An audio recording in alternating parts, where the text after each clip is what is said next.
Hoje, a Igreja nos convida a contemplar um mistério silencioso, luminoso e profundamente profético: a apresentação do menino Jesus no templo e a devoção a Nossa Senhora das Candeias.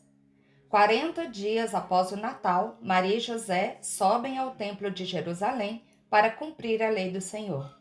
Maria, a Imaculada, não precisava de purificação. Mas, em sua humildade, ela se submete à lei para nos ensinar o caminho da obediência e da confiança em Deus. Em seus braços, Maria leva algo muito maior do que uma simples oferta. Ela leva o próprio Deus feito criança, a luz que veio ao mundo para iluminar todos os povos. É nesse momento que o velho Simeão, homem justo e cheio do Espírito Santo, reconhece o menino e proclama: Meus olhos viram a tua salvação, luz para iluminar as nações e glória de Israel. Aqui nasce o profundo significado das candeias, das velas acesas. Jesus é a luz verdadeira. Maria é aquela que apresenta a luz, que não aguarda para si, mas a entrega para o mundo. Nossa Senhora das Candeias nos ensina que evangelizar é exatamente isso: levar Jesus aos outros, mesmo quando ele ainda não é reconhecido, mesmo quando isso exige renúncia e dor. Simeão também profetiza: Este menino será sinal de contradição, e uma espada transpassará tua alma. Maria aceita. Ela oferece o filho sabendo que haverá sofrimento, rejeição e cruz. A luz de Cristo ilumina, mas também revela os corações e incomoda as trevas. Vamos nos aprofundar nesse assunto. A festa da apresentação do Senhor é celebrada sempre no dia 2 de fevereiro, mesmo quando esta data cai no domingo. Isso ocorre porque são exatamente 40 dias depois da Natividade de Jesus, tempo esse estipulado pela lei de Moisés para a consagração do primogênito de Deus e a purificação da mãe após o parto. Na Bíblia, lemos o relato da apresentação do Senhor de modo detalhado no Evangelho escrito por São Lucas. Bem no início dele, no capítulo 2, a partir do versículo 21, é-nos apresentado esse evento que tem uma importância ímpar para entender a história da salvação, anunciada a Israel desde muito tempo. São Lucas nos narra que 8 dias depois da natividade de Nosso Senhor, Jesus é circuncidado conforme a lei anuncia. E quando chegou o dia da sua purificação, de acordo com a lei de Moisés, levaram-no a Jerusalém para apresentá-lo ao Senhor, como a lei do Senhor manda. Todo primogênito homem será consagrado ao Senhor. Segundo a lei, esse dia da purificação e apresentação ocorria decorridos 40 dias do nascimento. Os detalhes devem ser lidos de acordo com a tradição judaica, a fim de compreendermos a riqueza deste ocorrido. Os primogênitos eram, no início do judaísmo, separados para o serviço do culto a Deus. Com o passar do tempo, desde que os descendentes da tribo de Levi assumiram este ofício, continuava-se com a prática de consagrar os primogênitos a Deus, mediante um resgate de sacrifício. Por ser filho amado do Pai, Jesus já era consagrado a Deus desde toda a eternidade, mas se fez obediente em tudo à lei, e pela obediência à lei, resgatou-nos do pecado e livrou-nos das amarras da morte eterna. Pela lei, Jesus é conduzido desde o nascimento à casa do Pai, a fim de confirmar sua eleição e missão. Segundo a lei mosaica, 40 dias após o parto, as mulheres deveriam se apresentar no templo para a purificação ritual, pois tinha-se a compreensão de que a mulher se tornava impura após o parto, necessitando da pureza ritual para poder frequentar os lugares santos novamente. A Virgem Maria, porém, em virtude dos méritos de Cristo, já era toda pura. Ela é, com efeito, a Imaculada Conceição, concebida sem a mancha do pecado original, virgem antes, durante e depois do parto. Em si, assim como Jesus não tinha necessidade absoluta de ser apresentado a Deus, por ser ele desde toda a eternidade consagrado, nem havia necessidade de ser circuncidado, a Virgem Maria também não teria um porquê real de necessitar de purificação, uma vez que ela já era pura, a mais pura de todas as criaturas. Por que então da necessidade da purificação de Nossa Senhora? Para ensinar-nos o caminho da humildade e da obediência à lei de Deus, caminho seguro de santificação. A purificação da Virgem Maria ocorreu no âmbito da legalidade, uma vez que ela não poderia se aproximar de lugares santos antes de cumprir esse ritual, segundo a lei mosaica. Ainda não era o tempo da lei mosaica dar lugar à lei definitiva operada em Cristo Jesus no altar da cruz. Quando a Sagrada Família vai ao templo para a apresentação do Senhor, lá está Simeão, homem honrado e piedoso, que esperava a consolação de Israel e se guiava pelo Espírito Santo. Segundo o evangelista, Simeão fora comunicado pelo Espírito Santo que não morreria sem ver o Messias esperado. De idade avançada, mantinha acesa a chama da esperança. Movido pelo Espírito, foi naquele dia ao templo. Ali, Simeão reconhece em Jesus, dentre todos os meninos presentes, o Messias anunciado e esperado. Ao tomar Jesus nos braços, imaginemos a cena. Emocionado por poder contemplar o que tanto esperava e ansiava ver, proclama duas palavras, uma de júbilo e outra de profecia. O júbilo, cantado até hoje, diariamente, em nossa liturgia das horas, é uma proclamação messiânica de Cristo. A promessa feita a Simeão, sendo ele símbolo do povo de Deus, esperando por séculos a vinda do Messias, se cumpriu. Jesus, Messias, é a luz para guiar nossos passos no caminho da paz.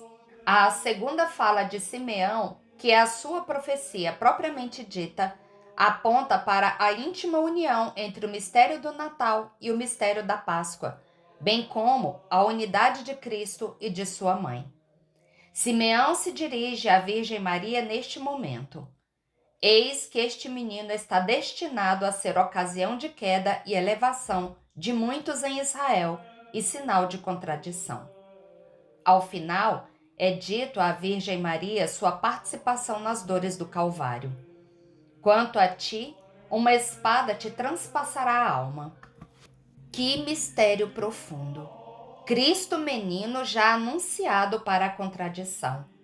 Com efeito, muitos iriam amá-lo, mas outros muitos rejeitá-lo. Que mistério vemos em Maria!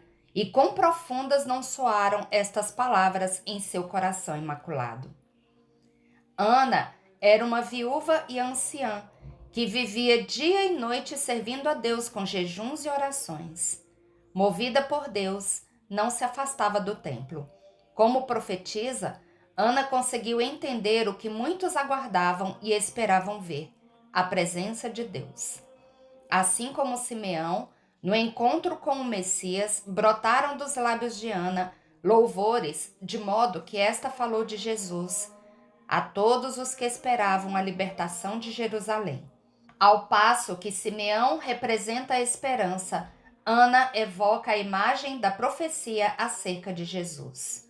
Ambos anciãos apontam para a jovialidade esperançosa. Bênção das velas, uma bela tradição da festa da apresentação do Senhor. Baseado nos relatos do Evangelho, onde Simeão proclama Jesus como luz das nações, uma tradição eclesial antiquíssima incluiu, na festa da apresentação do Senhor, a chamada Festa das Candeias ou da Candelária, que significa a festa da luz. Uma bela liturgia celebrada ainda hoje em diversos lugares é a bênção das velas, que é feita antes da missa e, em geral, no escuro, fora da igreja. Em procissão até a igreja, entoando a antífona de entrada que diz: Luz para iluminar as nações e glória de teu povo Israel. A assembleia adentra o templo, iluminando com as velas, símbolo de Cristo, as trevas da ausência de um Salvador. E o que essa festa nos ensina? São 4 as disposições profundas e belas que essa festa tem a nos ensinar. Primeiramente, o mistério de Cristo e da Virgem Maria são indissociáveis, desde o nascimento até a morte, ressurreição e glorificação de Jesus. Nos dizeres do Papa Paulo VI, hoje santo, a apresentação do Senhor deve ser considerada memória conjunta do Filho e da Mãe, isto é, celebração de um mistério da salvação realizada por Cristo, ao qual a Virgem esteve intimamente unida como mãe do servo sofredor de Javé, como executora de uma missão referida ao antigo Israel, como modelo do novo povo de Deus, constantemente provado na fé e na esperança, pelo sofrimento e pela perseguição. Em segundo lugar, podemos notar como a encarnação está intimamente unida ao mistério da morte e ressurreição de Jesus. A vida toda de Cristo possui uma missão única, a redenção humana. Todo o Evangelho de Cristo deve ser lido nesta ótica. Um terceiro ponto: entender o valor e a relevância da obediência a Deus e à sua lei. Jesus é o consagrado de Deus por excelência, e desde toda a eternidade é o primogênito amado de Deus. E por causa de Cristo e sua encarnação, Maria foi preservada de toda mancha de pecado, não precisando ser purificada de nada após o parto. Com efeito, um dos dogmas professos e criados por toda a Igreja é o da virgindade perpétua de Maria, virgem antes, durante e depois do parto. O que Jesus e Maria nos ensinam? O valor da obediência a Deus, da humildade e do reconhecimento da dependência exclusiva do Pai. Enfim, a festa da apresentação do Senhor nos ensina a viver a virtude da esperança. Simeão e Ana, anciãos, já no fim de suas vidas, souberam manter a chama da esperança acesa em seus corações. Essa esperança os fez reconhecer em Jesus a luz dos povos e a esperança para Israel. Celebramos Jesus como única luz e única esperança da humanidade. Que essa fé seja cultivada em nossos lares e em nossas liturgias, renovando dia a dia nossa entrega a Deus, para que ao fim de nossas vidas, depois de anos e anos vividos na fidelidade a Deus e à sua lei, possamos cantar com Simeão e com Ana. Agora, Senhor meu, segundo tua palavra, deixas livre e em paz teu servo, porque meus olhos viram teu Salvador, que dispuseste diante de todos os povos como luz revelada aos pagãos e como glória de teu povo Israel. Celebrar Nossa Senhora das Candeias é renovar em nós o chamado a sermos também luz, a manter a fé acesa, a não esconder Cristo, a permitir que Ele ilumine nossas sombras. Que a Virgem Maria, a Mãe da Luz, nos ensine a apresentar Jesus no templo do nosso coração e ao coração do mundo. Oremos.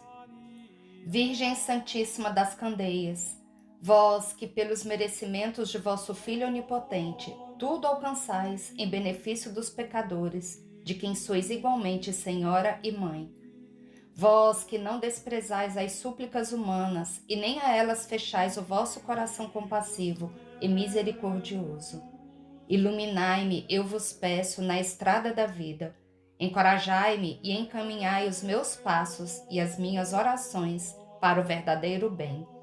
Livrai-me de todos os perigos a que está exposta a minha fraqueza. Defendei-me de meus inimigos, como defendeste o vosso amado Filho das perseguições que sofreu sendo menino. Não consintais que eu seja atingida por ferro, fogo e nem por peste alguma, e depois de todos estes benefícios de vossa clemência nesta vida, conduzi a minha alma para a morada dos anjos, onde com Jesus Cristo, vosso Filho e nosso Senhor, viveis e reinais pelos séculos. Amém.